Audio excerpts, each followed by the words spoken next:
Hi, welcome to love talkies. Feel my love episode 103. ఆస్తులన్నింటినీ చంద్ర తన మొదటి భార్య కూతురు పేరు మీదకి మార్పించాడని విరాజ్ చెప్పడంతో షాక్ అయ్యి లేచి నుంచుంది సురభి. ఆమె హావభావాలు చూసి చిన్నగా నవ్వుతూ, ఎలా ఉంది డాడీ కొట్టిన దెబ్బ? మమ్మీ ఆయన్ని జైలుకి పంపించి చెక్కకూడు తినేలా చేసింది. ఆయన ఇది ముందే ఊహించి మనల్ని చావు దెబ్బ కొట్టాడు అని అన్నాడు విరాజ్. ఆ మాటకి సురభి షాక్తో నోరు తెరుచుకొని చూస్తూ ఉండిపోయింది. చంద్ర అంత ముందు చూపుతో వ్యవహరిస్తాడని ఆమె ఊహించలేదు. 2 నిమిషాల తర్వాత ఆమె తేరుకుంది.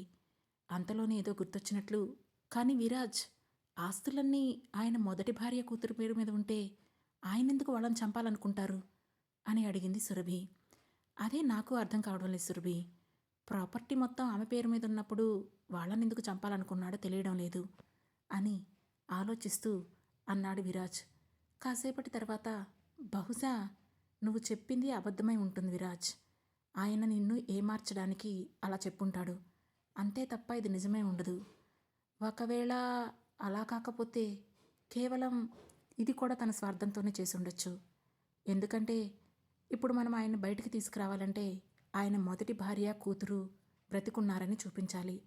మనం ఈ ఆస్తుల గురించి భయపడిపోయి వాళ్ళని బయటికి తీసుకొస్తామని, ఆ విధంగా తాను జైలు నుంచి బయటికి రావచ్చని డాడీ ఈ ప్లాన్ చేసుంటాడు అని అంది సురభి. ఆమె చెప్పింది కూడా లాజికల్గానే ఉండడంతో, నిజమే అంటావా అని అనుమానంగా అడిగాడు విరాజ్. ఖచ్చితంగా ఇదే నిజమై ఉంటుంది. ఆయన ఆడే ఆటలో మనతో పాటు వాళ్ళని కూడా పావులుగా చేస్తున్నాడు అని సీరియస్గా అంది సురభి. ఆయన ఉద్దేశం ఏదైనా అవనివ్వు సురభి, అది మనకు అవసరం లేదు. కానీ అతను ఏం చేసినా ఎలా చేసినా ఇన్ని రోజులు కన్న తండ్రిలా మనల్ని పెంచినందుకు మనం ఆయనకు హెల్ప్ చేయాలి. అదే కరెక్ట్ అనిపిస్తుంది అని అన్నాడు విరాజ్. నీకు హెల్ప్ చేయాలనిపిస్తే చెయ్యి విరాజ్. కానీ నువ్వు చేసే ఈ హెల్ప్ వల్ల ఎవరికైనా అన్యాయం జరిగినా, ఎవరి ప్రాణాలైనా పోయినా సరే గుర్తుపెట్టుకో, లైఫ్లో ఇంకెప్పుడు నేను నీతో మాట్లాడను అని వేలి చూపిస్తూ అంది సురభి. ఆ మాటతో చిన్నగా తలూపిన విరాజ్ ఏదో ఆలోచిస్తూ అక్కడి నుండి లేచి రూమ్కి వెళ్ళాడు. కాసేపటికి అతని ఆలోచనలు ఒక కొలిక్కి రాగా వెంటనే తాను ఏర్పాటు చేసుకున్న వ్యక్తికి కాల్ చేసి చంద్ర రాయించిన ఆస్తులకు సంబంధించిన పేపర్స్ను జిరాక్స్ అన్నింటినీ తీసి ఒకసారి తెప్పించమని చెప్పాడు. మరోవైపు ఇంటి నుండి బయటకు వచ్చిన రుద్ర సరాసరి జాన్ దగ్గరికి వెళ్ళాడు. దియా నిద్రపోతూ ఉండడంతో ఏసీ ఆన్ చేసి నిద్ర డిస్టర్బ్ అవ్వకుండా కారులోనే తన నుంచి తాను మాత్రం నెమ్మదిగా కిందకి దిగాడు రుద్ర. అతని కోసమే వెయిట్ చేస్తున్న జాన్, సార్ మీరు అర్జెంటుగా ఇది చూడాలి అంటూ రుద్ర ముందు ఒక ల్యాప్టాప్ పెట్టాడు. ఆ తర్వాత అందులో ఉన్న కొన్ని ఫొటోస్ను స్క్రోల్ చేసి చూపిస్తూ, సార్ వీళ్ళంతా వరుణ్కి కాంటాక్ట్లో ఉన్న పర్సన్స్. వీళ్ళందరితో అతను రెగ్యులర్గా మాట్లాడుతున్నాడు. అలాగే అతని రిలేటివ్స్ ఫొటోస్ కూడా ఇందులో ఉన్నాయి అని చెప్పాడు జాన్. ఆ మాట విన్న రుద్ర ఒక్కొక్క ఫోటోను నిశితంగా పరిశీలించడం మొదలుపెట్టాడు. ఫోటోలన్నీ ఒకదాని వెంట ఒకటి స్క్రోల్ అవుతుంటే వాటిని జూమ్ చేస్తూ చూస్తుండగా సడన్గా ఒక ఫోటో దగ్గర రుద్ర చూపు ఆగిపోయింది. జాన్ ఆ ఫోటోని కూడా స్క్రోల్ చేయబోతుంటే, ఒక్క నిమిషం జాన్ అని అన్నాడు రుద్ర. ఆ మాటతో ఆగిపోయాడు జాన్. ఆ ఫోటోని జూమ్ చేసి చూశాడు రుద్ర. అవి కాలేజ్ కాన్వకేషన్ రోజు దిగిన గ్రూప్ ఫోటోలు. అందులో తనకు బాగా తెలిసిన ఒక వ్యక్తి ముఖం కనిపించడంతో రుద్ర షాక్ అవుతూ, జాన్ నాకు ఈ పర్సన్ డీటెయిల్స్ ఒకసారి కావాలి అని చెప్పాడు రుద్ర. ఓకే సార్, 1 అవర్లో మీకు అతని డీటెయిల్స్ ఇస్తాను అని ఆ పిక్ను తన మొబైల్కి ఫార్వర్డ్ చేసుకొని అక్కడి నుంచి వెళ్ళబోయిన జాన్ మళ్ళీ ఆగి, సార్ అతని కాంటాక్ట్ లిస్ట్లో ఉన్న అందరి ఫొటోస్ దొరికాయి, కానీ ఈ ఒక్క కాంటాక్ట్ ఫోటో మాత్రం దొరకలేదు సార్ అని ఒక నెంబర్ చూపిస్తూ చెప్పాడు జాన్.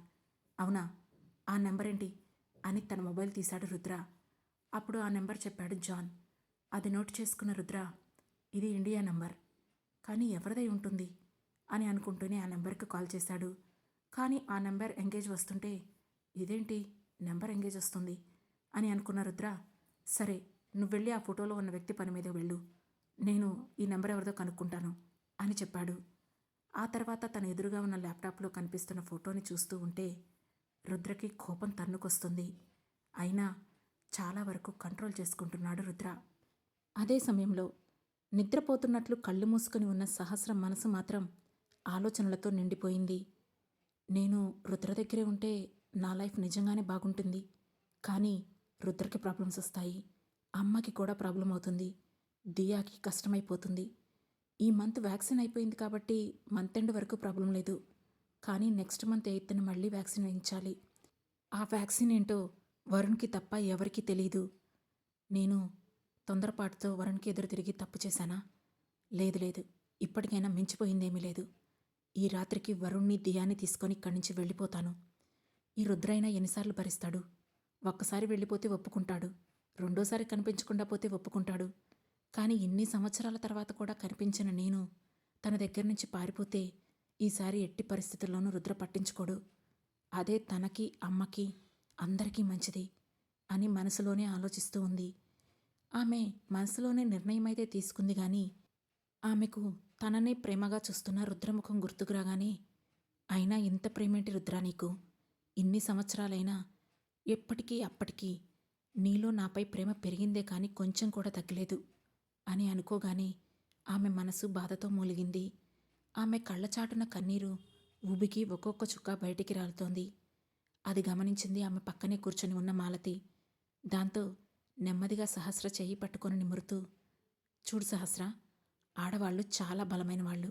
ఎంత నొప్పినైనా భరిస్తారు, కాదనను. కానీ ఆ ఆడదానికి తోడుగా ఇంకొక బలమైన మగాడుంటే ఆ స్త్రీ ఎంత దూరమైనా వెళ్ళొచ్చు, ఎంత ప్రాబ్లం అయినా ఫేస్ చేయొచ్చు. నువ్వు కూడా చాలా స్ట్రాంగ్ పర్సన్వి. ఎంత స్ట్రాంగ్ కాకపోతే దేశం కాని దేశం వచ్చి ఇలా కూతురుతో పరాయి మగాడి దగ్గర కూడా సేఫ్గా ఉండగలుగుతున్నావు.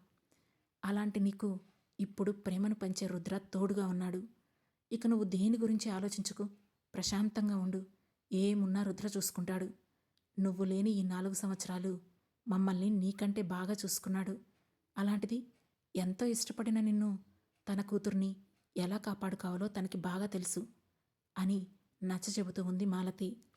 ఆ మాటలన్నీ కళ్ళు మూసుకొని వింటున్న సహస్ర ఉబికి వచ్చిన కన్నీళ్లు కళ్ళను దాటుకొని జారి చెంపల్ని తడుపుతుంటే ఆ కళ్ళని ఇంకా గట్టిగా మూస్తూ మనసులోనే, లేదమ్మా, అవతల వైపున ఉంది రాక్షసులు. నమ్మిన వాళ్లను నిలువునా ముంచే రాక్షసులు. అలాంటి వాళ్ళని మనం ఎట్టి పరిస్థితుల్లో నమ్మలేం.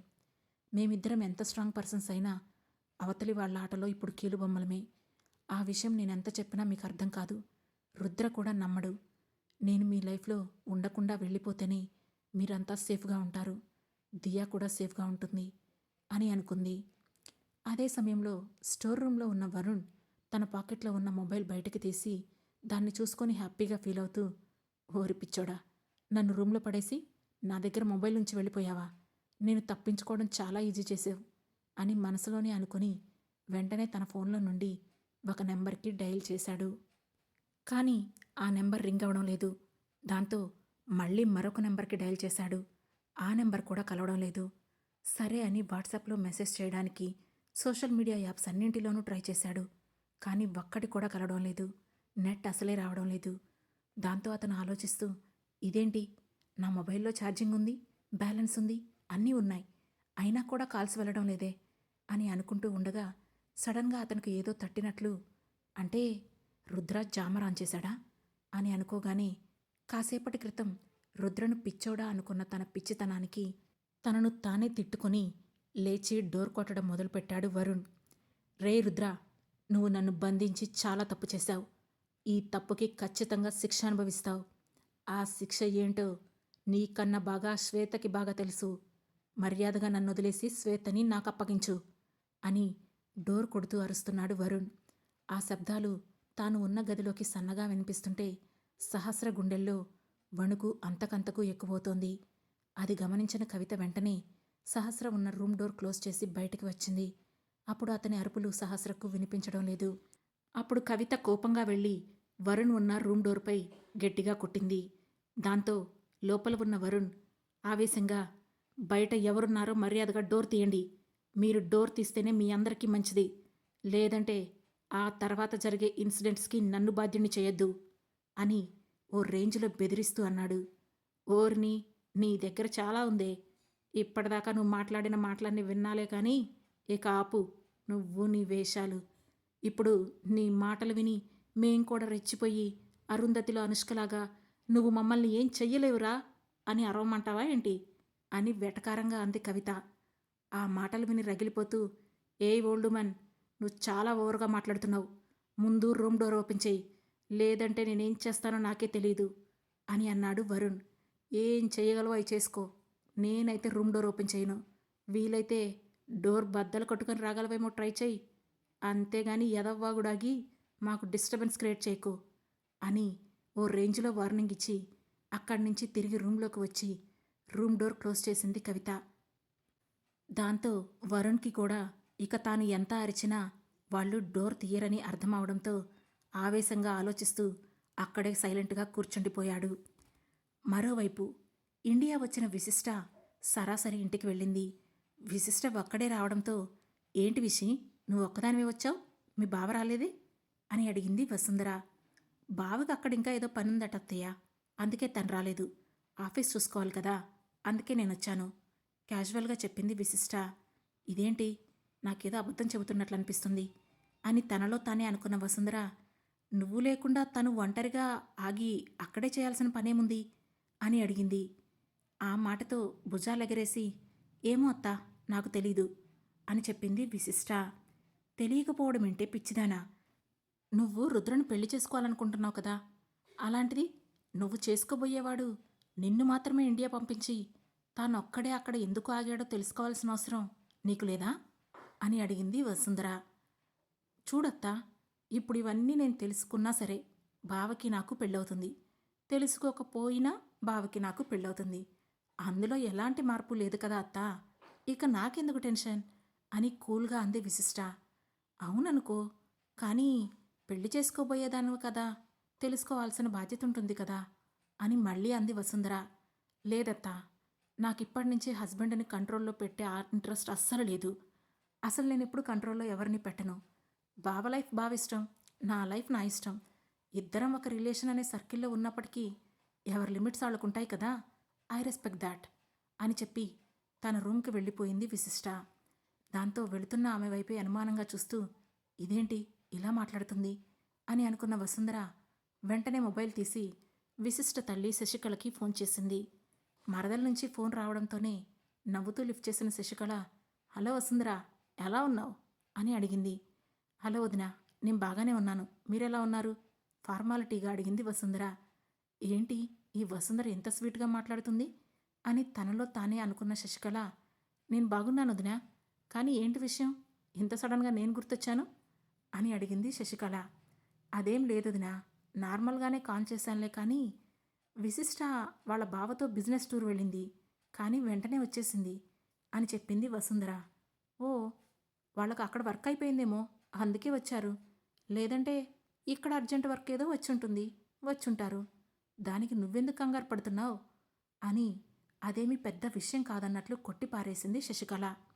అయ్యో, ఇద్దరూ వస్తే నేను నీకెందుకు ఫోన్ చేస్తాను, విషి మాత్రమే వచ్చింది, రుద్ర రాలేదు శశికళ అని చెప్పింది వసుంధర.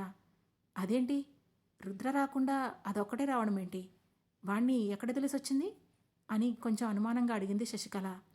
నాకు కూడా అదే అర్థం కావడం లేదు, ఇద్దరూ ఒకరినొకరు పెళ్లి చేసుకోవాలనుకుంటున్నారు, అప్పుడు ఒకరి గురించి ఒకరికి బాధ్యత ఉండాలి కదా, అదే మాట నేను అడిగితే బావ లైఫ్ బావిష్టం, నా లైఫ్ నా ఇష్టం అంటుంది, అదేంటో ఒకసారి నీ కూతుర్ని కనుక్కో, వాళ్ళిద్దరూ ఒకే దారిలో నడిచేలా చెయ్యి అని కంగారుగా చెప్పింది వసుంధర. సరే నువ్వేం టెన్షన్ పడకలే, విషయం ఏంటో నేను తెలుసుకుంటాను అని చెప్పి అవతల వసుంధర ఫోన్ కట్ చేయగానే వెంటనే విశిష్టకి కాల్ చేసింది శశికళ. అప్పుడే రూమ్లోకి వెళ్ళి లగేజ్ను సోఫాలో పడేసిన విశిష్ట తల్లి నుండి కాల్ రావడం చూసి ఫోన్ లిఫ్ట్ చేస్తూనే, అప్పుడే అత్త ఫోన్ చేసిందా మమ్మీ అని అడిగింది. అవును చేసింది, నువ్వు మీ బావతో వెళ్ళి ఎంత ఎంజాయ్ చేసావో కూడా చెప్పింది, ఏంటి వాడిని అక్కడే వదిలేసి వచ్చావట అని అడిగింది శశికళ. అక్కడే కాదు మమ్మీ, ప్యారిస్లోనే వదిలేసి వచ్చాను, నీకు తెలుసా బావ ఇవాళ చాలా హ్యాపీగా ఉన్నాడు, బావ ప్రేమించిన అమ్మాయి అతనికి కనిపించింది మమ్మీ అని ఉత్సాహంగా అంది. ఆ మాట వినగానే శశికళ షాక్ అవుతూ, బావ ప్రేమించిన అమ్మాయి కనిపించడం ఏంటి, అయినా కనిపిస్తే మాత్రం నిన్నిలా ఒంటరిగా పంపించేస్తాడా ఏంటి అని కోపంగా అడిగింది. అయ్యో మమ్మీ, నీకు విషయం తెలియదు కదా, ఆ అమ్మాయి కనిపించింది, కానీ తనేదో ప్రాబ్లంలో ఉన్నట్లుంది, అందుకే బావెవరో తెలియనట్లు బిహేవ్ చేస్తుంది. ఇంకో విషయం తెలుసా, బావకి తనకి కలిపి ఒక కూతురు కూడా ఉంది, ఎంత క్యూట్గా ఉందో అని నవ్వుతూ చెప్పింది విశిష్ట. కూతురు మాటలు వింటూ కొంచెం నిర్ఘాంతపోయిన శశికళ, నువ్వేంటే ఈ మాటని ఇంత నవ్వుతూ చెబుతున్నావు? ఇన్నేళ్ళు బావను పెళ్లి చేసుకోవడం కోసమే కదా ఆగావు. మరిప్పుడు సడన్గా ఎవరో అమ్మాయి రావడమేంటి?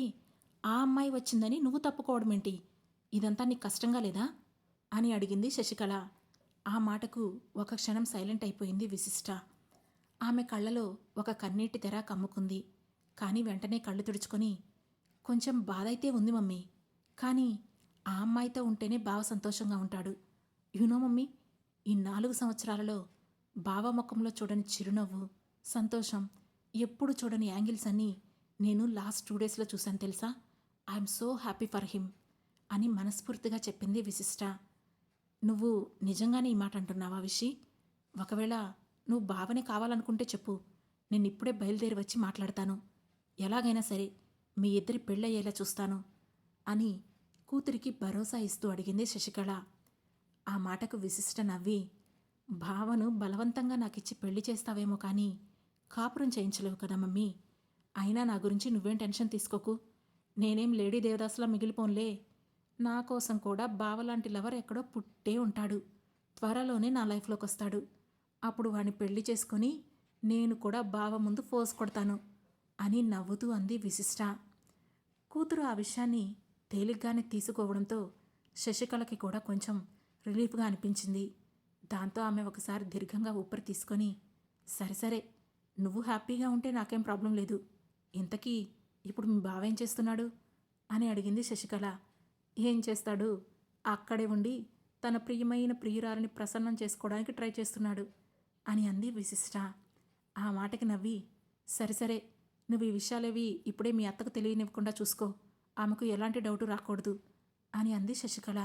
Okay mummy, love you, bye అని చెప్పి ఫోన్ కట్ చేసిన విశిష్ట తన ఫోన్ను బెడ్పై విసిరేసి రెస్ట్ తీసుకుంది. మరుసటి రోజు ఉదయాన్నే విశిష్ట ఫ్రెష్ అయ్యి కిందికి వచ్చేసరికి ఆమె కోసమే వెయిట్ చేస్తున్న వసుంధర, ఏంటి విషి, అప్పుడే ఆఫీస్కి వెళ్తున్నావా? ఈరోజు రెస్ట్ తీసుకోకపోయావా అని అడిగింది. రెస్ట్ తీసుకునేదాన్ని అయితే బావ దగ్గరే ఉండేదాన్ని కదా అత్త. నేను ఆఫీస్ వర్క్ చూసుకోవడానికి వచ్చాను. బావ మార్నింగ్ కూడా కాల్ చేసి ఆఫీస్కి వెళ్ళమని చెప్పాడు అని చెప్పి వెళ్ళి డైనింగ్ టేబుల్ దగ్గర కూర్చొని టిఫిన్ కోసం చూసింది విశిష్ట. వసుంధర లేచి వచ్చి ఆమెకు వడ్డిస్తూ, ఏంటో కర్మ, ఈ ప్రాపర్టీ మొత్తం రుద్ర పేరు మీద ఉంది అనుకుంటే పోతూ పోతూ ఈ మామయ్య ఎంత పనిచేశాడు. ఇప్పుడు ప్రతిదానికి వీళ్ళు చెప్పేదానికి తలాడిస్తూ వీళ్ళ అడుగులకి మడుగులొత్తాల్సి వస్తుంది అని తనలో తానే గొనుక్కుంది వసుంధర. ఏంటత్తా ఫేస్ అలా పెట్టావు, ఎనీ ప్రాబ్లం టిఫిన్ తింటూ అడిగింది విశిష్ట. నథింగ్ నథింగ్, ఏం ప్రాబ్లం లేదులే విషి అని అంది వసుంధర. సరే అత్త, నేను ఆఫీస్కి వెళ్ళొస్తాను అని చెప్పి టిఫిన్ కంప్లీట్ చేసి హ్యాండ్ వాష్ చేసుకొని ఇంటి నుంచి బయటికి వచ్చి స్వయంగా తానే కార్ డ్రైవ్ చేస్తూ ఆఫీస్కి వెళ్ళింది విశిష్ట. ఆమెను చూస్తూనే ఆఫీస్లో ఎంప్లాయీస్ అందరూ లేచి మర్యాదగా విష్ చేశారు. వాళ్ళందరికీ రెస్పాండ్ అవుతూ రుద్ర క్యాబిన్కి వెళ్ళింది విశిష్ట. అక్కడే రుద్ర టేబుల్కి కాస్త దూరంలో ఆమె టేబుల్ కూడా ఉంది. వెళ్ళి అక్కడ కూర్చొని ల్యాప్టాప్ ఓపెన్ చేసి మెయిల్స్ చెక్ చేస్తూ ఉంది. ఇంతలో అక్కడికి వచ్చిన రిషి, హే విశిష్ట, హాయ్, అప్పుడే వచ్చేసావా అని అన్నాడు. హాయ్ రిషి, యా, ఆఫీస్లో అంతా ఓకేనా, ఏదైనా ప్రాబ్లం ఉందా అని అడిగింది విశిష్ట. ఆలోకే, కానీ ఇంతకీ మన బాస్ ఎక్కడా, కనిపించడం లేదు అని అడిగాడు రిషి. బావ ఇంకా రాలేదు, ఇటలీలోనే ఉన్నాడు అని అంది విశిష్ట. అదేంటి, వాడు ఇంకా అక్కడే ఉండడం, 2 డేస్లో వస్తానని చెప్పాడు కదా అని అడిగాడు రిషి. ఏమో తెలీదు, బావకేదో పర్సనల్ వర్క్స్ ఉన్నాయట అని చెప్పింది విశిష్ట. నీకు నాకు తెలియని పర్సనల్ వర్క్స్ మీ బావకేమున్నాయి అని నుదురు చిట్లించి అడిగాడు Rishi. I don't know Rishi, మీ ఇద్దరితో నేను ఎంత క్లోజ్గా ఉన్నా సరే నా పర్సనల్ స్పేస్ నాకుంటుంది. అలాగే నాతో బావతో నువ్వెంత ఫ్రీగా ఉన్నా నీ పర్సనల్ స్పేస్ నీకుంటుంది. దీని గురించి ఇంత డిస్కషన్ అవసరం లేదనుకుంటా అని కాస్త ఘాటుగా అంది విశిష్ట.